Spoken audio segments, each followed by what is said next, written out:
দেখতে পারেনি, যেখানে সূর্যের আলো গাছের পাতায় আটকে যায় আর মাটিতে পৌঁছানোর আগেই হারিয়ে যায় ঘন কুয়াশা আর অন্ধকারে, যেখানে প্রতিদিন জন্ম নিচ্ছে নতুন প্রাণী, নতুন উদ্ভিদ আর নতুন রহস্য। হ্যাঁ, আমি বলছি পৃথিবীর সবচেয়ে রহস্যময় জঙ্গল, অ্যামাজন রেইন ফরেস্ট। একটা জঙ্গল যা যেমন সুন্দর তেমনি ভয়ঙ্কর। এখানকার প্রতিটি গাছ, প্রতিটি নদী, এমনকি প্রতিটি শব্দের পেছনেও লুকিয়ে আছে হাজার বছরের গোপন রহস্য।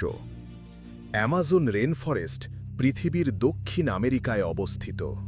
এর আয়তন প্রায় ৫.৫ মিলিয়ন বর্গ কিলোমিটার, অর্থাৎ পুরো ভারতের ১.৫ গুণেরও বেশি।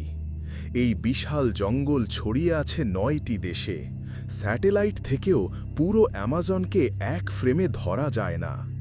এখানকার গাছ এত ঘন আর এত উঁচু যে সূর্যের আলো নিচে পৌঁছাতে পারে না।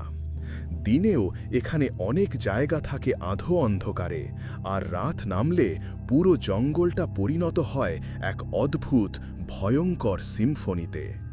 বিজ্ঞানীরা বলেন পৃথিবীর মোট জীববৈচিত্র্যের প্রায় ১০% এই এক জঙ্গলের মধ্যেই রয়েছে। এখানে আছে প্রায় ৩৯০ বিলিয়ন গাছ আর ১৬,০০০ প্রজাতির উদ্ভিদ। আর অ্যামাজন নদী পৃথিবীর সবচেয়ে শক্তিশালী নদীগুলোর একটি।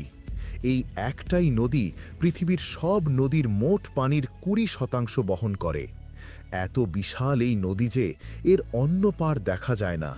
আর এর গভীরে লুকিয়ে আছে এমন প্রাণী যাদের সম্পর্কে আজও মানুষ খুব বেশি জানে না। চলো একবার দেখি অ্যামাজনের প্রাণীজগতের অদ্ভুত সব রহস্য। এখানেই আছে বিশ্বের সবচেয়ে বড় সাপ, গ্রিন অ্যানাকন্ডা। এর দৈর্ঘ্য হতে পারে প্রায় ৩০ ফুট আর ওজন ২০০ কিলোগ্রামেরও বেশি। এরা শিকারকে একবার পেঁচিয়ে ধরলে পুরো শরীরের হাড় ভেঙে যায়। নদীর জলে ভাসছে পিরানা। ছোট আকারের এই মাছগুলোর দাঁত রেজারের মতো ধারালো। তারা দল বেঁধে শিকার আক্রমণ করে আর কয়েক মিনিটেই হাড় ছাড়া করে দেয়। আর আছে ইলেকট্রিক ইল, যা একসাথে ৬০০ ভোল্ট পর্যন্ত বিদ্যুৎ উৎপন্ন করতে পারে। যে কেউ কাছে গেলেই বিদ্যুৎ আঘাতে মৃত্যু হতে পারে। গাছের ডালে ঝুলে থাকা স্লথ পৃথিবীর সবচেয়ে অলস প্রাণী। এটা ঘন্টার পর ঘন্টা স্থির হয়ে থাকতে পারে। ওদের এত ধীর জীবনযাপন যে শরীরে শ্যাওলা জন্মে যায়। আরও আছে পয়জন ডার্ট ফ্রগ, রঙিন, ছোট কিন্তু মারাত্মক। এদের গায়ের বিষ মাত্র ১ গ্রামের মধ্যে পুরো একটি গ্রাম মেরে ফেলতে সক্ষম। রাত নামলেই গাছের ফাঁকে দেখা যায় জ্যাগুয়ার, অ্যামাজনের রাজা। তারা নিঃশব্দে চলে, হঠাৎ আক্রমণ করে আর তারপর অদৃশ্য হয়ে যায় ঘন পাতার আড়ালে। কিন্তু শুধু প্রাণী নয়, এই জঙ্গল লুকিয়ে রেখেছে অজানা মানুষও। অ্যামাজনের গভীরে এখনও আছে শত শত উপজাতি, যাদের সঙ্গে বাইরের পৃথিবীর কোনো যোগাযোগ নেই। তারা পাথরের অস্ত্র ব্যবহার করে, ধনুক বাণে শিকার করে আর প্রকৃতিকে দেবতা হিসেবে পূজা করে। ১৯৮৪ সালে স্যাটেলাইট ইমেজে প্রথম দেখা যায় জঙ্গলের গভীরে এক গ্রাম, যেখানে মানুষ এখনও আধুনিক সভ্যতার অস্তিত্ব জানে না। তাদের কাছে প্লেন মানে দেবতার যান। তাদের কাছে মোবাইল, টেলিভিশন বা শহরের জীবন কল্পনারও বাইরে। বিজ্ঞানীরা বিশ্বাস করেন এই উপজাতিরা হাজার বছর ধরে প্রায় অপরিবর্তিত অবস্থায় বেঁচে আছে। তাদের ভাষা, সংস্কৃতি ও জীবনযাত্রা পৃথিবীর প্রাচীনতম সভ্যতার নিদর্শন বহন করে।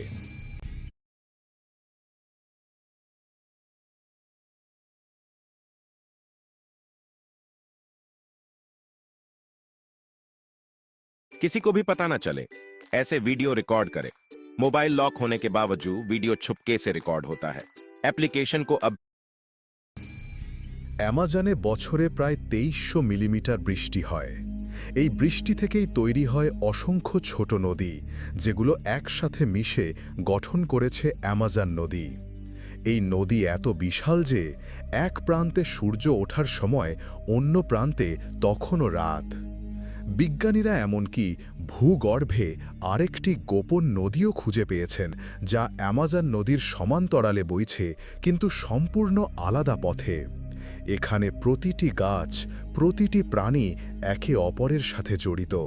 কেউ মরে গেলে তার শরীর থেকেই জন্ম নেয় নতুন জীবন। আজ মানুষ এই জঙ্গলের ভারসাম্য নষ্ট করে ফেলছে। প্রতিদিন গাছ কাটা হচ্ছে, আগুন লাগানো হচ্ছে, পশু মারা হচ্ছে, খনিজ তোলা হচ্ছে। বিজ্ঞানীরা সতর্ক করেছেন, প্রতি মিনিটে 1 ফুটবল মাঠ সমান এলাকা অ্যামাজন থেকে উধাও হয়ে যাচ্ছে। এভাবে চলতে থাকলে কয়েক দশকের মধ্যেই হারিয়ে যাবে পৃথিবীর সবচেয়ে গুরুত্বপূর্ণ এই জঙ্গল। আর যদি অ্যামাজন হারিয়ে যায়, তাহলে পৃথিবী হারাবে তার ফুসফুস, যা আমাদের বাঁচিয়ে রাখে। কিন্তু অ্যামাজনের বুকেই লুকিয়ে আছে আরেকটা রহস্য, একটা কিংবদন্তি, যা শত শত বছর ধরে অভিযাত্রীদের মৃত্যুর মুখে ঠেলে দিয়েছে। এটাই এল ডরাডো, অর্থাৎ সোনার শহর। শোনা যায় দক্ষিণ আমেরিকার গভীরে ছিল এমন এক রাজ্য, যেখানে রাজা প্রতিদিন নিজের শরীরে সোনার গুঁড়ো মেখে নদীতে স্নান করত। পুরো শহরটাই ছিল সোনায় মোড়া, রাস্তা, প্রাসাদ, মন্দির সব ঝলমল করত সূর্যের আলোয়। 16 শতকে স্পেন ও ইউরোপের অভিযাত্রীরা এই শহর খুঁজতে জঙ্গলে প্রবেশ করে, কিন্তু কেউই আর ফিরে আসেনি। অনেকে রোগে মারা গেছে, কেউ হারিয়ে গেছে অন্ধকারে, আর কেউ পাগল হয়ে গেছে এই অনন্ত সবুজ মৃত্যু ফাঁদে। আজও অনেক অভিযাত্রী বিশ্বাস করেন এল ডরাডো সত্যি আছে অ্যামাজনের গভীরতম স্থানে, যেখানে মানুষের পা কখনো পড়েনি। হয়তো সত্যিই এমন একটা শহর ছিল, যেখানে সোনা ছিল পাহাড়ের মতো, অথবা হয়তো এল ডোরাডো শুধুই একটা কাহিনী। কিন্তু যদি ভালোভাবে দেখি, অ্যামাজন নিজেই তো এক সোনার শহর। এখানকার প্রতিটি গাছ, প্রতিটি প্রাণী, প্রতিটি বৃষ্টির ফোঁটা সবই যেন এক একটা সোনার টুকরো, যা পৃথিবীর জীবনকে টিকিয়ে রেখেছে। অ্যামাজন শুধু একটা জঙ্গল নয়, এটাই পৃথিবীর হৃৎস্পন্দন। যতদিন এই জঙ্গল বেঁচে থাকবে, পৃথিবী ততদিন নিঃশ্বাস নিতে পারবে। যখন মানুষ এই জঙ্গলের প্রতিটি গাছকে সত্যি ভালোবাসতে শিখবে, তখনই সে খুঁজে পাবে নিজের এলডোরাডো, সোনার নয় বরং জীবনের শহর। যদি তোমার ভালো লাগে এমন রহস্যময় গল্প, হারিয়ে যাওয়া সভ্যতার কাহিনী আর প্রকৃতির অজানা দুনিয়া, তাহলে ভিডিওটা একটা লাইক দিও আর চ্যানেলটা সাবস্ক্রাইব করে রেখো, কারণ এমন গল্প আমি নিয়মিতই নিয়ে আসি। আর হ্যাঁ, কমেন্টে লিখে জানাও, তুমি কি বিশ্বাস করো এলডোরাডো সত্যি আছে?